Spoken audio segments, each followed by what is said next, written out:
వాళ్ళు మనం చూస్తూ ఉన్నాం, ఎక్కడ చూసినా గంజాయి, ఎక్కడ చూసినా హెరాయిన్, ఎక్కడ చూసినా మాదక ద్రవ్యాలు. మేము బాధ అనిపించే అంశం ఏంటంటే మేమంతా కార్లలో పోతూ ఉంటాం 2:30కు 3:30కు మధ్యాహ్నం.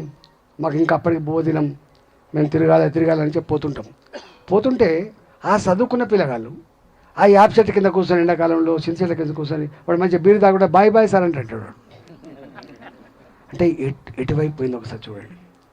గవన్నీ బంద్ చేయించగలిగే అమ్మని ఎట్లా ప్రేమించానో, నాన్నకు ఎట్లా గౌరవించానో, అక్కకు ఏం గౌరవించానో, చెల్లెని ఎట్లా చూసుకోనో చెప్పగలిగే స్థితి మీకు మాత్రమే ఉంటుంది. కాబట్టి నేను అంటున్నా, మీరు ఓల్డ్ ఈజ్ కూడా అందుకంటున్నా, సమాజంలో మీ మనమరాలే కాకపోవచ్చు, సమాజంలో ప్రజానీకానికి ఎదుగుతున్న పిల్లలకి మాత్రం ఆ ఎథిక్స్ అండ్ వాల్యూస్ చెప్పడంలో మనమంత పాత్ర పోషించాలని మాత్రం కోరుకుంటున్నా.